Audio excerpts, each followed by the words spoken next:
Hey, everybody, welcome back to another edition of the Crute Cast with me, Jason Sukamel, with Cole Patterson. You see sitting there. Back to talk. Cole's been a kind of a weirdly active, unexpectedly active week Yeah. this week.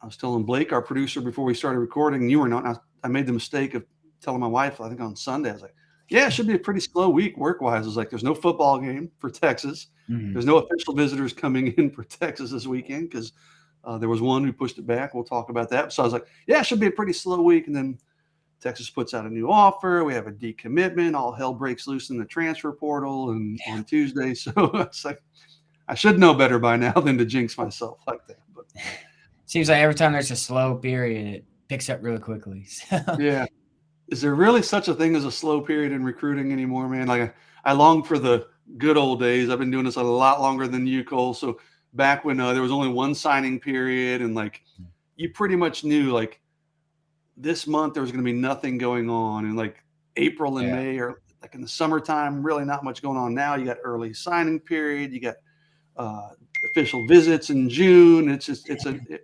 literally is. We've talked about it there's before. It's a social never. media. A kid can make an announcement at literally any second of the day.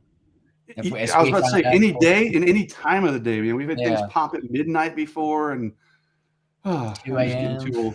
Yeah, that's a young man's. That's your hours, my man. Yeah, I'll I let you used to be sleep. up at those hours, so Yeah, uh, Ketchum and I always joke. We on Orange Bloods we do a war room every Thursday for people who aren't subscribed to Orange Bloods. You should check it out. It's our kind of our big story of the week, and it's just a hodgepodge of whatever we're hearing, insider type stuff. And back in the day, man, when Ketch and I first started 20 plus years ago, Cole, we wouldn't even start writing our war room until like 11 o'clock at night. really.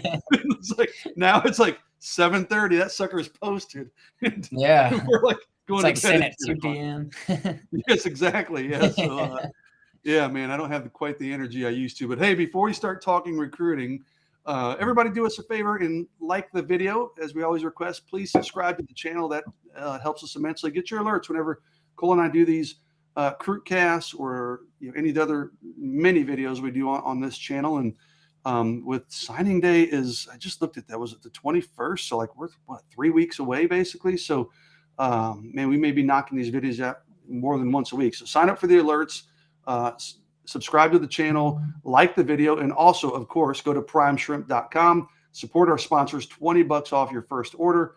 Promo code OrangeBloods at primeshrimp.com. You'll love it. You've heard us say it before. We promise you'll love it. So, Cole, kind of we're going to bounce around a little bit today, but some things to talk about. One, we'll start off with the news from, I guess it was just last night. Yeah, it was last night. I'm sitting at my daughter's gymnastics practice watching her. I'm always up there doing some work, and boom, as you said, it hits over Twitter.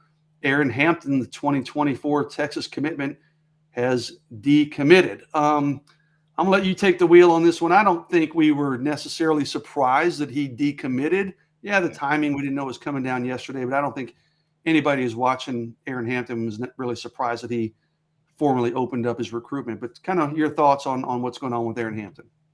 Yeah, in the spring, he's already been. First of all, he's already been committed once to Baylor, Right. and then he decommitted and committed to Texas, probably about a month later than that. In spring, he was telling us all the right things. As long as Sarkisian and Blake Gideon are there, I'll be at Texas. And then kind of going in the summer, he started taking more visits. He was definitely a lot more open about seeing other schools, talking to other schools and coaches, and he's really tight with Jalen Hill out of Longview, who committed to Alabama pretty recently. He was at Jalen Hill's ceremony and everything, and he made it. He didn't really hide it the fact that he really likes Alabama, so that could be a school to watch there. But he's a good kid, he's a really good player, and I reached out to him after his decision to decommit. He told me that Texas will still be like high up on his list, will still be a contender. Could just be something where he just wants to take more visits, uncommitted. I do think Texas will still be in that mix. Could still get him back in the class if they do make that push and do continue to aggressively recruit him. But it's always difficult to predict a player that decommits, recommits. So, but there's a lot of time left. There's obviously like a year left until that 2024 class puts pen to paper. But yeah, it wasn't the most shocking news. It was kind of weird. He just randomly tweeted it on a Tuesday night, out of the blue. So Yeah, but I still think Texas will have a chance of getting back in the class. But Alabama is probably that one program to really keep an eye on. Yeah, with Aaron, I mean, let's be honest. I mean, he was at best a soft commitment, anyways. I mean, yes, we kept him on the commitment list because that's what you do in this industry. But I mean, like you said, he was committed to Baylor, commits to Texas. Even when he first commits to Texas, he was like, "Yeah, I'm going to take other visits and still keep it open." We're like, "All right, dude, that's not really committed." He literally tweeted, I don't remember what it was, 6 months ago, a list of like 7 or 8 schools he was going to visit. So It's like a graphic or something. yeah, exactly, a graphic of all these schools he's going to visit. So at best, he was a soft commitment. So I don't think this really changes the narrative for Texas that much in the 2024 cycle. But you're right, Cole. There's kind of a rule of thumb when a guy decommits, it almost never happens that he recommits to the same school. Yeah. Very, very rare. I can probably count on one hand the times it's happened that I can think of in 20 plus years of doing this. I'm sure it's happened more than that, but from a UT perspective, probably on one hand. Aaron Hampton might be one that would buck the trend, though, man. He's kind of, you know, like you say, he's a good kid, but he's all over the place. I mean, not in a bad way. Just he enjoys the process and wants to see a lot of schools, and I think likes the attention. You know, when I talked to Aaron this summer, it was shortly after Arch committed, right after Arch committed. In fact, it was the same day. It might have been. It was College Station at the. Yeah, I don't remember, but he was at that time. That was as solid as he'd ever seemed to me. He's like, yeah, I mean, that really helps things, and now I want to be a receiver for Texas. So, you know, I mean, listen, the Arch Manning thing is still a factor there. So I think Texas can, like you said, stay in that race. You know, if Alabama pushes, I think, like you said, Alabama may be tough to beat. But again, it's a long way to go for Aaron Hampton, and I would guess we'll probably have several more twists and turns in that recruitment before it's over, right? So, so we'll see what happens. I mean, be back on Texas campus and everything as well.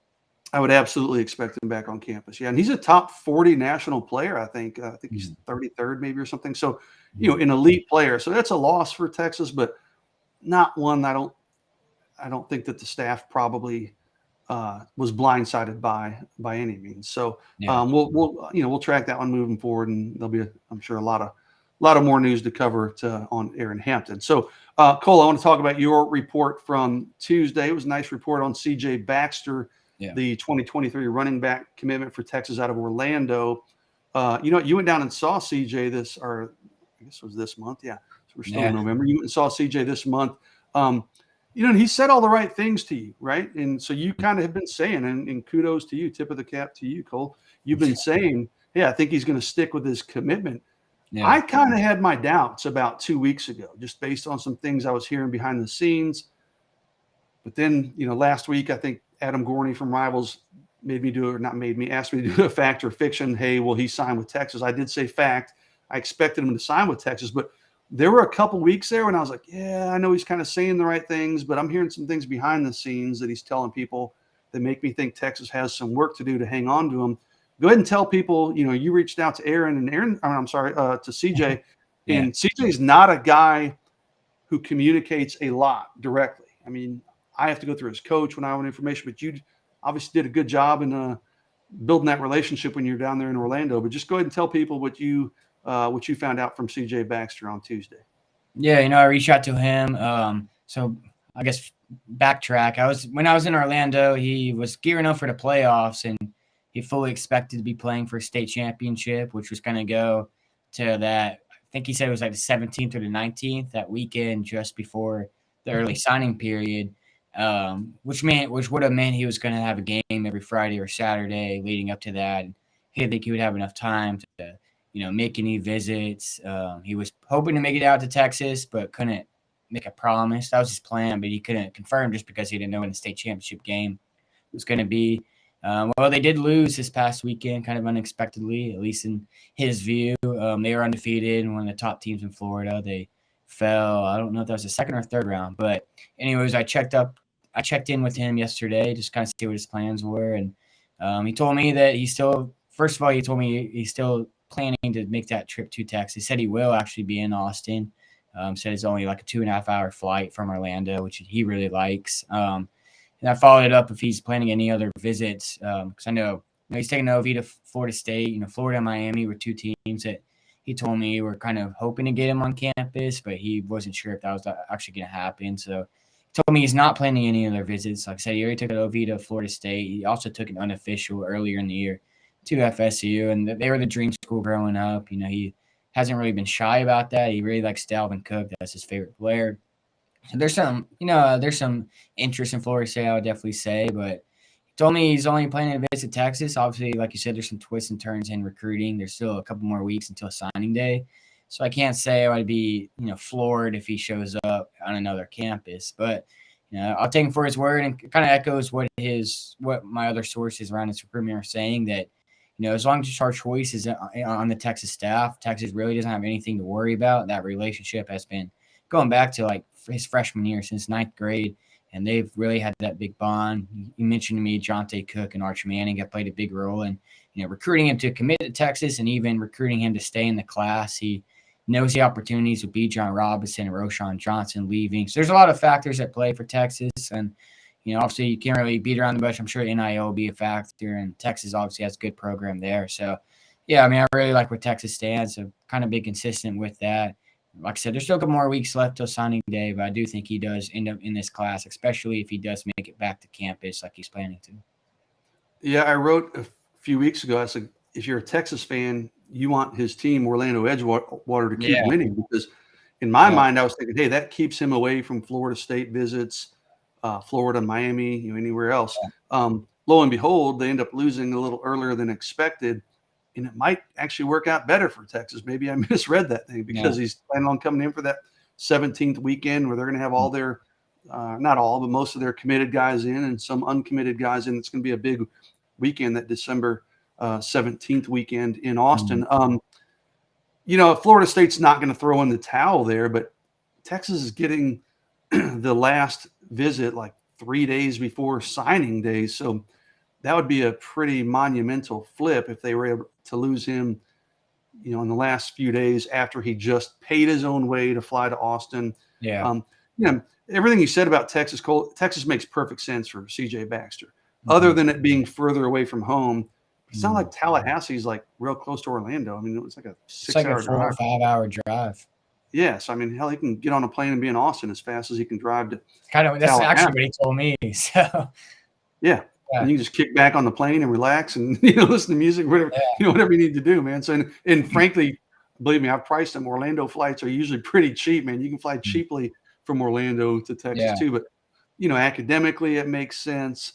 To chart choice, the depth chart. Everything about it, Texas makes a lot of sense. So it seems like every time Florida, I didn't mean to cut you up. I was just gonna say it seems like every time Florida State makes a surge, or they got on my campus a couple of times, everybody's freaking out. It seems like Texas does a good job of holding it back over and kind of regaining momentum, so to speak. I think he really likes that relationship he has with the chart choice, and he was kind of laughing at all the outrage that Texas fans had when he took that OV. So he's aware of it, but I think he's pretty locked in. Yeah, I don't know if it's outrage or panic, man, because Texas fans, they know how big a deal CJ Baxter is. And kind of, him and Arch Manning and Jonte are kind of, people look at them as being the three-headed monster of this offense, if you will. So, all three are elite players. So, you've piqued my interest. You've said on Orange Bloods, Cole, that he will be getting a significant bump in the rankings, which I've been calling for a while. So I'm curious to see. It still blows my mind. I want someone to explain to me, how the hell did he drop in the last game?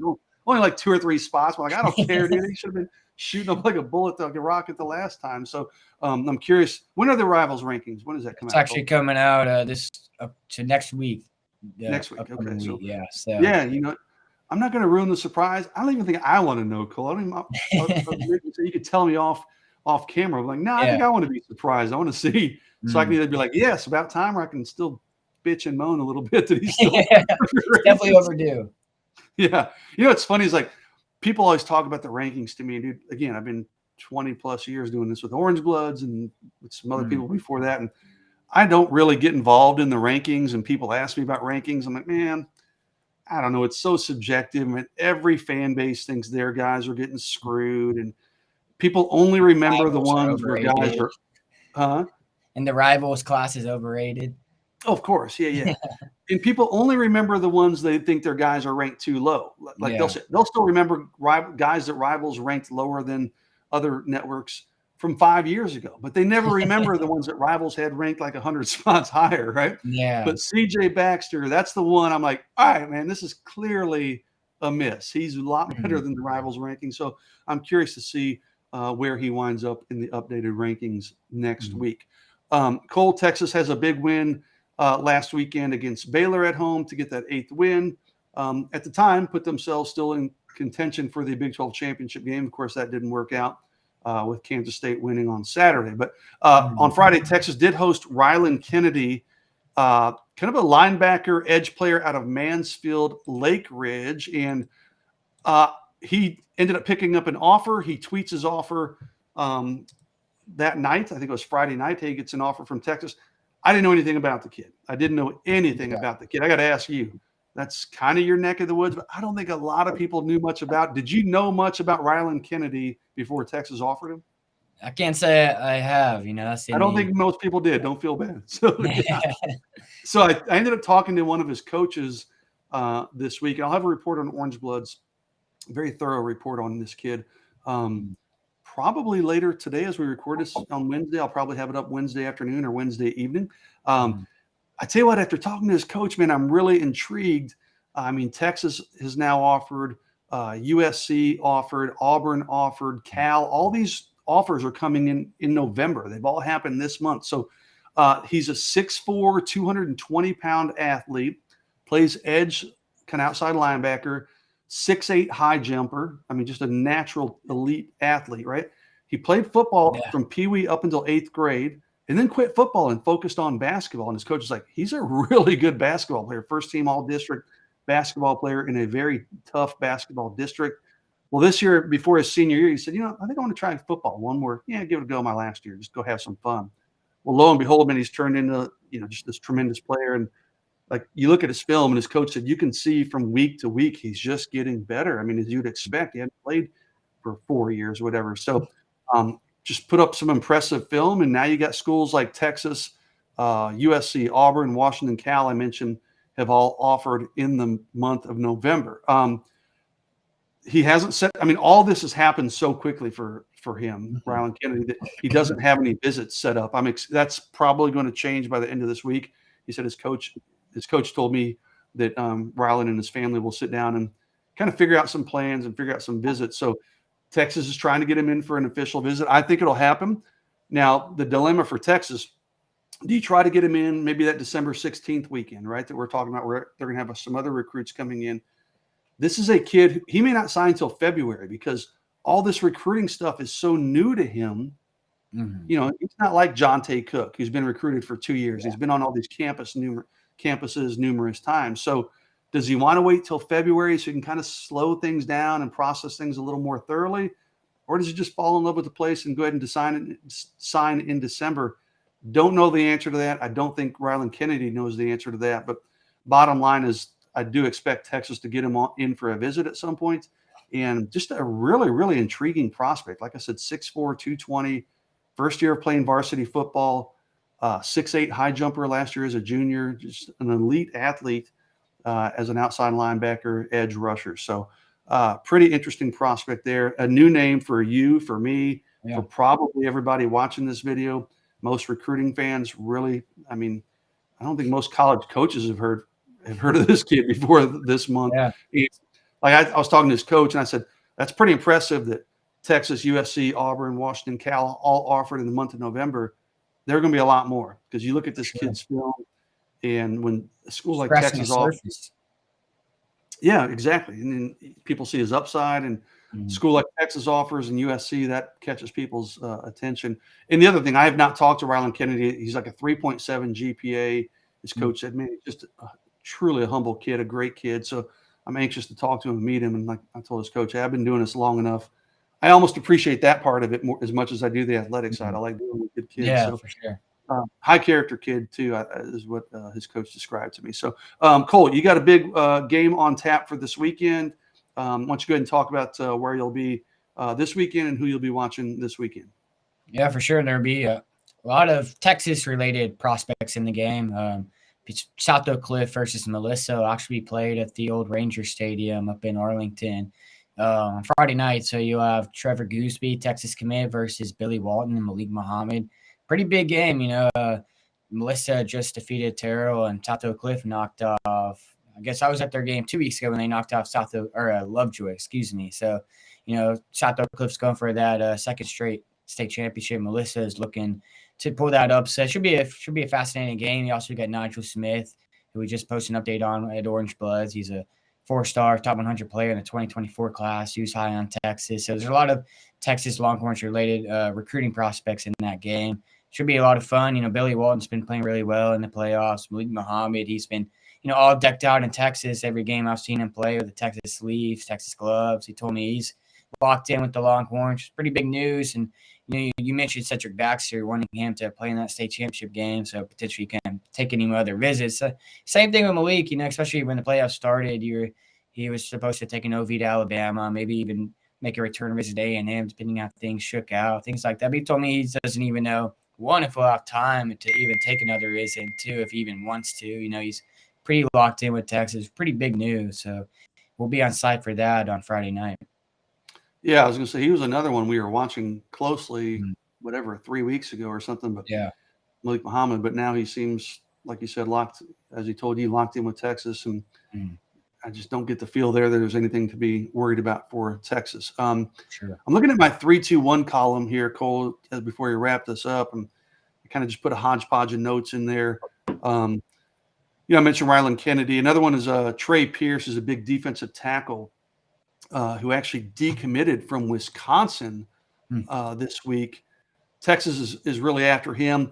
He visited Michigan a couple weeks ago. He's out of Chicago, but was committed to Wisconsin. He visited Michigan. Most people think Michigan has the inside track, but he did tell me this week that he's going to take go ahead and take a Texas official visit December 16th, that same weekend we keep mentioning. So he'll be in town.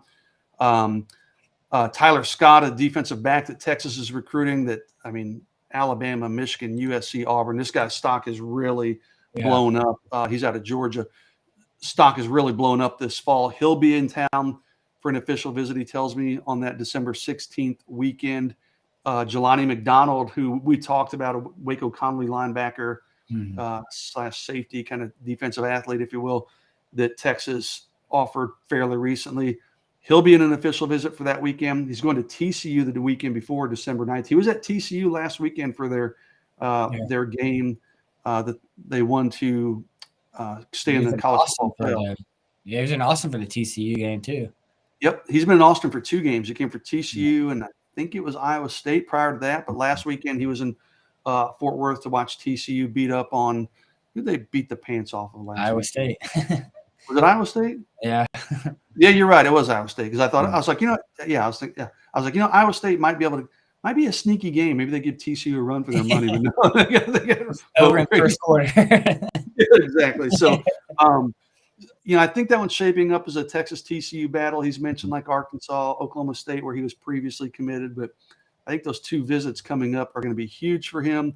And then Justin Benton, who's a defensive tackle, committed to West Virginia. He was going to come in this coming weekend, so this Friday, but he has now pushed that back to December 10th.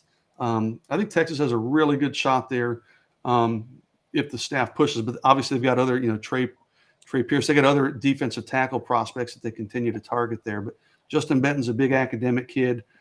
His mom's a school teacher, so the academic side is really important to him. I think that'll help Texas when he compares apples to apples versus a school like West Virginia. Arkansas is a school he's considering. A couple other things, we'll have for the War Room tomorrow night. I guess it's already Wednesday, including Texas's pursuit of a couple wide receivers. So pretty active week. We're still kind of digging around, gathering a little bit more intel on some of these stories, but there's one interesting story in particular in wide receiver recruiting with some interesting backstory that we'll kind of flesh out, if you will, in the War Room. So if you're not an Orange Blood subscriber, go check it out. Sign up for Orange Bloods. Obviously, go get you some prime shrimp. Get your $20 off on prime shrimp. Sign up for this our YouTube channel, and please like this video. Do Cole and I a big favor. So with that, Cole, I want to wish you a good week and enjoy the game on Friday. Thanks to Blake behind the scenes for producing this video. Thanks to everybody for watching. Everybody have a great week, and Cole and I will be back soon for another edition of the Crewcast. Take care.